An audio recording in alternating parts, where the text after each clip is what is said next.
Morning everyone, it's Colin from Heal Green Heritage. Today I'm going to give you a quick tour behind the scenes. So let's get started straight away. Share my screen with you again.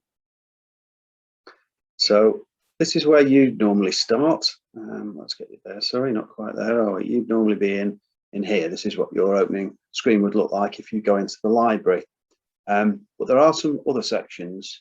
Imagine you've gone into the foyer and there's another door off with a sort of pass key or whatever, and you key in your PIN code, and you have to go around the back. It's probably a bit messy around the back, so apologies for that. But there's easily as many things that we've gathered already, thanks to everybody's contributions, that we haven't been able to share yet. I just don't have enough hours in the day to go through and classify it all. So let's have a look how it's set up for you. So I think I might have said before, there's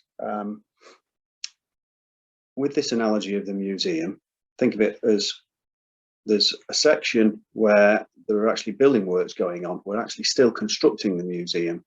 So there's parts that are, fenced off to you. Wings, whole wings of the museum you can't go in. So there's an area where we've got some project offices, porter cabins around the back for people with hard hats, go and eat the sandwiches. We've got a little bit about that. That's where we keep our files. A bit boring, that I won't show you in there. And then there used to be 4 sections. I was imagining we might get a few more people to help and we could break up each section into smaller chunks. The reality is Helen's doing most of the front stuff in doing interviews. I'm collecting a few photographs and doing all the technical stuff, developing the website and the library. So I really could do with some help with this, because we're now starting to get to a backlog of items, which is sort of sad. But I mean, I know we're managing to share quite a lot with you, but honestly, there's so much more in the background that I'm not getting to. It's really frustrating. Anyway, so there were 4 sections. I've thrown one of them away because it just wasn't worth having. What we do is, you might have noticed that it was called HM4, the directory that you go into for the museum's library. And the reason for that was, as I say, there were 4 sections. The HM was just Heritage Museum. HM1 is where, if Helen has done a new interview or written up a transcript of something, she'll drop a file in here. Or if I go and get a collection of photographs from somebody or scan them in, I put them in here first. And I have a quick pass. There's lots and lots of folders in here because I'm trying to break it out to try and structure things. And gradually I'm sort of mixing it up into the folder structures that will go out from the house. Sorry about that. That's my web scanning coming in again, kicking in again.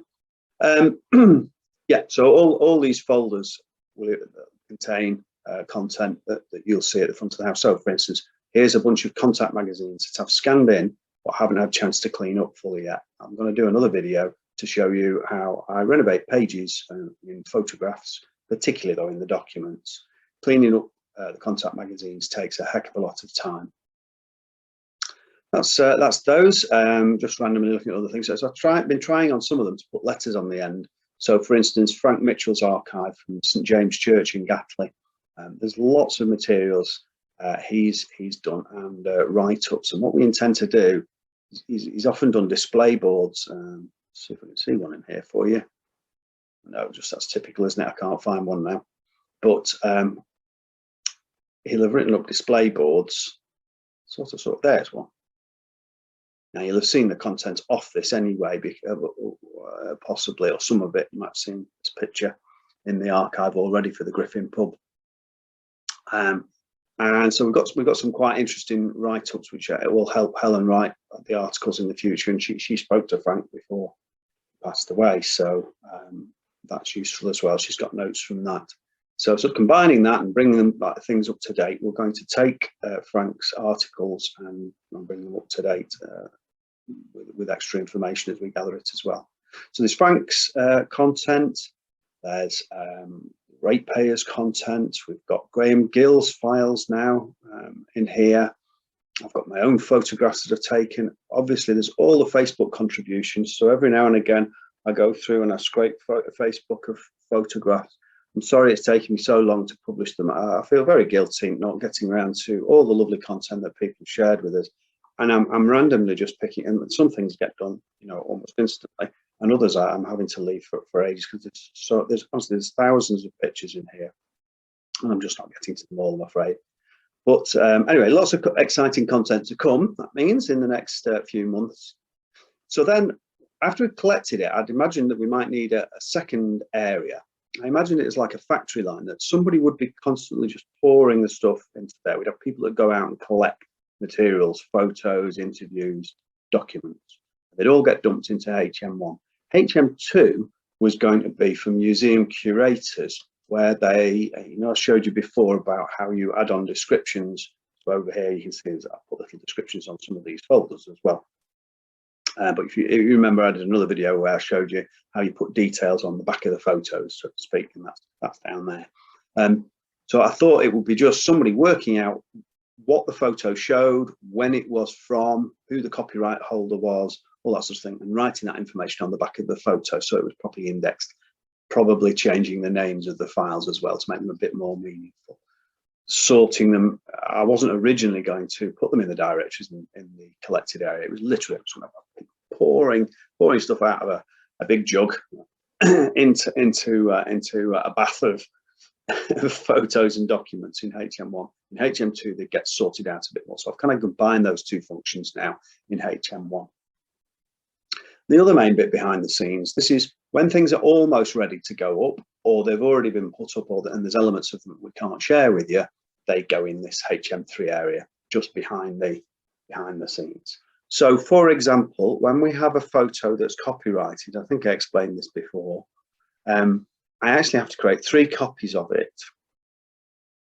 So the ratepayers' photos, and most of the other archives, to be fair, have generously agreed that we can share them directly with you. But for those where we can't share them and they're still under copyright, we can display them on the website because we're just a history site. We're not trying to make any money. As long as we don't, like, say, publish a full book that's in print and published at the moment, you know, you have to go out and pay for it on Amazon or something. As long as we're not doing that, as long as we're just sharing the odd photo or the odd page out of a book or something, that's permissible under sort of general copyright law. But it's probably good practice and very kind, respectful and things to acknowledge people on the photographs. So to make sure that we're not sort of overstepping the law and trying to be respectful of all that, having worked out who the copyright holder is, I'll then have to mark up the photos with a copyright symbol. And I'll show you how we do that in another video. But as I say, there's then 3 copies. There's the original photograph, which doesn't have any markings on it. I put them in this folder here. So I've always got the originals, just in case I need to change the watermarks on them. Then I have to create a version with a watermark on. So that's not a form of protection. It just might help us if somebody did find a way of copying the photos off, and people are very clever and they'll find a way of scraping the photos off the site, even if they are locked down. But you know, really, we shouldn't be sharing those on. So at least it might help trace where the photo came from for the copyright holder if it's got a watermark on it. And then I make a small version of that watermarked photo and put it in here for Wix, for the museum's website.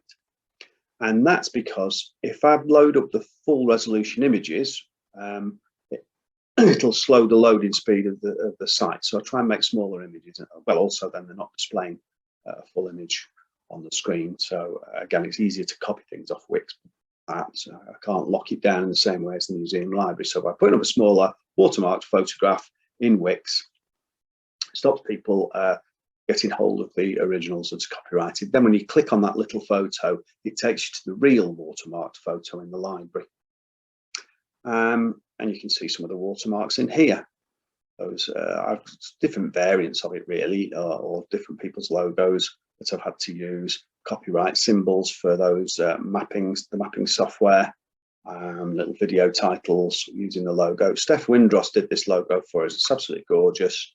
Oh, there's a version there I had to do one in a circle for the YouTube channel. It wanted a circular logo. So, but just variants on the same thing in different sizes because of the photo resolutions vary wildly. Some of them are thousands of pixels by thousands of pixels. Others are just a few hundred.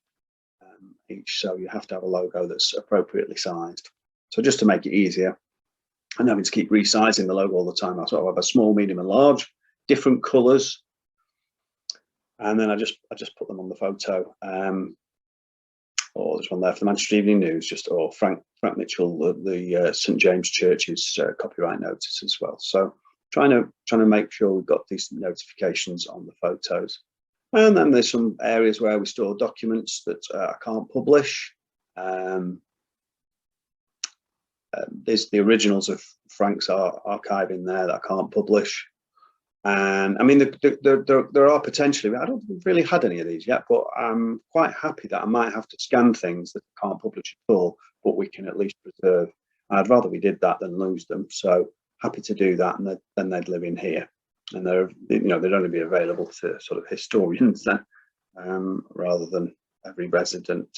Okay, so I think that's it for today on this little behind the scenes tour, but it just lets you know that there's more to the library and there's a lot more to come. Okay, see you soon. Bye now.